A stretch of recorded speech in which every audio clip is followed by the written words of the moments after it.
Welcome back. Tomorrow marks the start of Pride Month, a month dedicated to recognizing the accomplishments of the LGBT plus community. Joining me for a discussion on the importance of visibility and representation within this community is Sean Ebony Coleman, founder and executive director of the LGBT Center Destination Tomorrow. Sean, thank you so much for joining me. Thank you so much for having me. I appreciate it. Now, can you tell me more about the importance of Pride Month? I think it's important to take time to celebrate, right? You hear of all of the things that are happening within the LGBT community, and a lot of it sometimes is bleak, it's dark, it's dreary, right? With anti-trans laws and LGBT representation being snatched back. So Pride Month gives us an opportunity to celebrate, to take time to celebrate the accomplishments, to celebrate our existence, right? And I think in the Bronx is particularly important because we do have a thriving LGBT community here in the Bronx, and it gives us an opportunity to celebrate where we live. Now, in regards to representation, can you explain the importance of the White House seeing its first Black and openly gay press secretary in Karina Jean Pierre? Oh, it was so amazing, right? I know coming up, I didn't have anyone that was like myself, right? A black trans person. So there was no modeling. How amazing for that young lady who's always wanted to be a journalist or a reporter, but never got an opportunity to see someone like her. So in her mind, it's not possible, right? Um, this opportunity now shows that yes, we are everywhere and we deserve to be highlighted and we deserve a seat at the table. Representation is so important. If you can visualize it, you can actually accomplish it. And this gives us an opportunity to visualize those things that we want to be as well. Now, your organization is also very big on promoting representation in government and elected offices. Why is this crucial for your organization, and why is it important to have representation on all levels? Because those are where the decisions are being made, right? And because our identity is intersectional. I want to be at the table where decisions are being made about criminal justice reform and a response to the homeless crisis and food insecurity and food deserts because members of my community are impacted by those things as well. And if we have folks at the table making decisions that are not mindful that LGBTQ folks are experiencing this level, these same issues or challenges. How do you create programs that also address the cultural and the identity of that community if it's not present and if it's not lending its voice to solutions? So it's incredibly important to make sure that we're at those tables as well because major decisions are being made about our lives without our input. Now, what would you say are the most pressing issues facing LGBTQ plus community in the Bronx right now? Um, Homelessness. Um, and the sad thing is, it's not just in the Bronx. It's not just in New York State. It's a national issue. That homelessness is this pressing problem that we need to come up with innovative strategies to address. I'm not a fan of creating shelters. I think we need to create safe, affirming spaces that for folks that are looking for safety when it comes to housing. So I want again to have a seat at the table as we're having discussions around what an effective housing policy can be in New York City slash New York State. But I think housing is one of the most pressing, and then one that we identified during the pandemic that a lot of folks didn't see as an issue was access to the internet.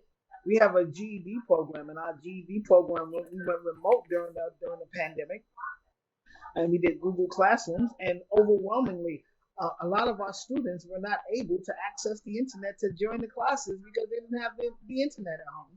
So something as simple in 2022 as being able to join the net or the web was is limited in some spaces, and it's sad to say that home households in the Bronx are impacted by it as well. Can you explain the importance of not just having quick fix solutions, but empowering people in these communities to focus on economic, financial, and educational empowerment? Well, I think it's all connected, right? And that's why our focus has always been economic empowerment. right? So let's go back to housing. You can't house a person and expect them to sustain that housing if you don't teach them about budgeting, if you don't teach them about finances, if you don't teach them about saving, right? Um, so if my plan is to find you safe housing, then my plan also has to be to teach you how to sustain that housing. So our goal is to give the tools necessary. So tools, soft skills, whatever we want to call them, to make sure that folks are able to thrive. So we do job readiness, we do GED, we do financial literacy, and all of these, in my opinion, are connected to the overall health and well-being of our community members. Now, what are some cultural barriers the Bronx LGBTQ plus community, particularly the youth, are still facing? Because I think that we often, when we talk about the LGBTQ plus community, we either talk about adults or people from communities that aren't typically in the Bronx. So, what are some cultural barriers they are still facing? Um, I think to your point, like just that the reference that you made, when you think about the LGBT community, you don't historically think about those that live in the outer borough or those that are black and brown. I saw someone had put up on social media something about how government prioritizes the LGBT community and not the black community, as if they're not black LGBT folks, right? And I'm like, this is a discussion that needs to happen because some folks will automatically believe that you're prioritizing populations without recognizing the intersections that happen within these populations. So I just happen to be black and a member of the LGBT community. Where does that leave me? We have to begin to have discussions around those intersections and how they're community members from every community, population, culture, and we need to figure out how we engage them. The other thing is that historically, the outer boroughs I don't want to say we're not seen as spaces that LGBT folks live, but resources did not necessarily come to the outer boroughs when it came down to funding and support and these types of programs, which is why having a destination tomorrow, the Bronx LGBT Center, is groundbreaking because it's a centralized space that we can receive funding and resources and services and develop programs to make sure that LGBT Bronx residents are also thriving and they don't have to leave their neighborhood in order to access the things they need. Now, I also want to talk about, in regards to support, how beneficial is it for LGBTQ youth to have a safe support system at home? Oh my God, it's tantamount to their success. There was a report that came out that said if LGBT young people have one affirming family member, and not just biological family, but chosen family as well, that they thrive because they feel like they're not living in secret. They have someone that they can discuss who they are with. Like it removes a lot of the challenges around having to hide who they actually are in their identity. So having a safe space to come and meet other young people like themselves and meet affirming adults is incredibly important to their growth.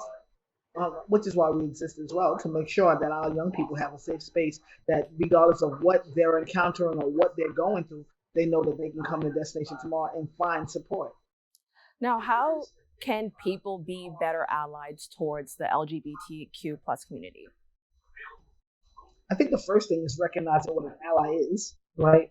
Um, an ally is not a person that's going to come and tell me what I need. An ally is not a person that's going to do things for me and then get angry if I tell you that's not what I asked for. An ally is a person that's going to take a moment to listen and to understand exactly what's happening within the community and allowing that the affected community member or community to decide how you move forward, right? It may be just um, allowing someone to utilize your platform to have a discussion that you may not have had or that folks within your population or your community has not historically had.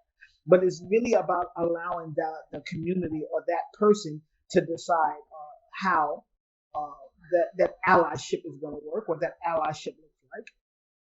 Now, what does allyship look like when it's somebody who's in your household? Because I feel like it could be a little bit different. How does a parent or a brother or a cousin be a better ally to someone in this community? Sometimes it's just about listening, right, and being a safe space to land. Um, like making sure, like, we don't expect you to have all the right answers. I tell folks all of the time, like, you can't expect your family to immediately get who you are when it took you a minute to define and recognize and be comfortable with who you are. So we have to allow our family an opportunity to make mistakes.